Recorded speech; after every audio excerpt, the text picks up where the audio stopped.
But I don't know if you're like me, but I do have a lot of negative emotions when I am doing research. And I think a large part of this has to do with doing something that nobody else has done before. And so you often feel very alone during the process. Nobody else has discovered this thing or gone into this process. You often feel very alone. You often feel sometimes you feel excitement, sometimes you feel anger that you can't get something done. I feel a lot of frustrations on a regular basis. But what really helped me out when I was going through the process, and what gave me a tremendous amount of hope, is when I knew that there was other people around the world experiencing these kind of emotions, and I knew that there was other people that were going through the same process. So that's what I want to talk to you about today, is how do you actually deal with some of these emotions that you might be experiencing, and just give you a little bit of hope during the process that you can actually complete this thing. Other people that have completed the PhD journey, whatever that looks like for you. Maybe it's actually just finishing your PhD. Maybe it's starting it and then stopping it. Maybe it is, becoming a prestigious professor. It's all different for everybody. That's how I want to point out, is that it's unique and different, and the PhD journey is very unique for everybody that goes through this process. And we all have different conceptualizations of what it means to you. But if you're in a moment where you're not necessarily feeling all that good, I want you to do a couple of things in terms of giving yourself a little bit of hope during the process. The first thing that I want you to do is, realize that it's just emotions. You're just dealing with emotions, and emotions is, it's one thing that we all just personally deal with. And if you think about this and you just say, well, it's just an emotion, it's not necessarily, doesn't eat you up as much. And then if you're really struggling with that, you definitely go get some help.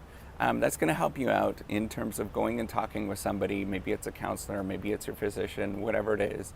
But I also want you to start rationalizing and thinking about what it is you want to do next, right? So I don't want you just to kind of sit there and sort of wander through things, but actually sit down and get a pen and paper, get some sort of list, write whatever the problem is that you're experiencing, and actually write it down. It's going to get you to do a couple of things. It's going to, and try to solve it as if you would solve a regular problem. It's going to get you to think through the problem a little bit more rationally, and it's going to calm you down a lot more, because it's going to give you some steps on how to actually deal with this particular problem, whatever it is that you're working on, whatever it is that you're dealing with.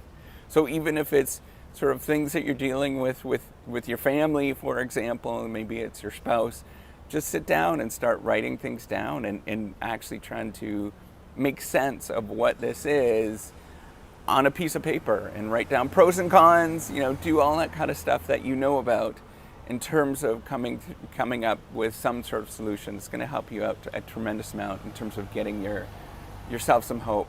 The second thing that I want you to do, and this is going to be the most important thing, is I want you to get out there and actually go and start talking to people. It doesn't matter what it is. Maybe it's doing YouTube videos like this. Maybe it is going and just talking to random people. Go to a grocery store and just strike up a conversation. I know that seems a little crazy, but what that's going to do, and I think normally with us that are probably a little bit more introverted, we struggle with communicating with other people, and when we do research, we kind of get in our own little self, our own little funk, and our minds get sort of just thinking about that one particular thing. So if you go and actually talk to people, that's going to do a lot of benefit for you. It's going to give the blood flowing in your body. It's going to make you feel happy. You're going to get a lot of positive responses when you deal with these emotions, but just going and talking to people. It really does help when you are going through the process and dealing with all this kind of stuff. It's just going out and chatting with people. It doesn't matter who it is. Try to find a buddy that you can talk to. And if you find that buddy that you can talk to, sometimes that really does help. So that's all I want to talk about today, is just this whole project that I'm working on, it really is about giving hope and helping out other people as much as I possibly can, because I know that there's other people that experience this kind of stuff and deal with all this kind of stuff around the world. And I know that if somebody is out there just talking about it openly, helping you sort of rationally think through these things, that it's going to give you hope. And it's going to benefit a lot of things. It's not just going to benefit one person. That is, it's benefiting me by talking about it. But it's also going to benefit science, right? And it's going to benefit you as well.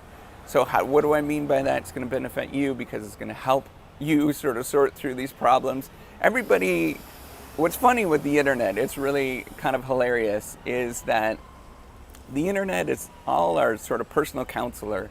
When we have these kind of issues, nobody wants to go talk to somebody else about these kind of issues. But if there's some random guy on the internet talking about it, it's a little bit easier to sort of process, right? And to know that you're not kind of a crazy individual.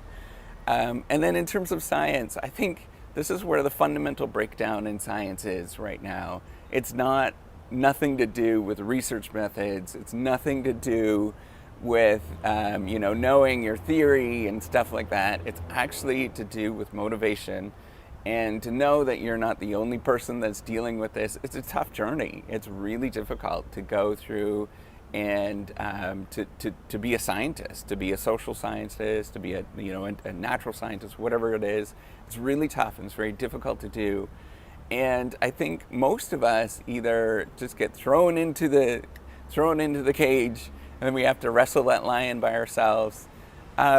Or most of us quit. A lot of us quit because it is a tough journey, because there's not a lot of resources like this around.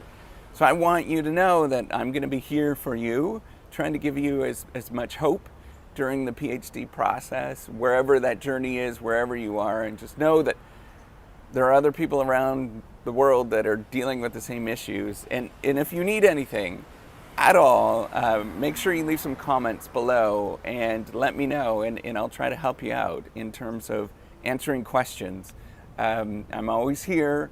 That's kind of my policy. It's open door policy. Is I want to make sure that you and I are solving these problems together. And if it's a random person on the internet, maybe you don't have a supervisor that you can talk to. Maybe you don't have a lot of friends or whatnot, but if there's a random guy on the internet that's willing to do this, some kooky guy on the internet that's willing to do this, you should jump on the chance. Leave comments, let me know what I can do and what I can answer for you.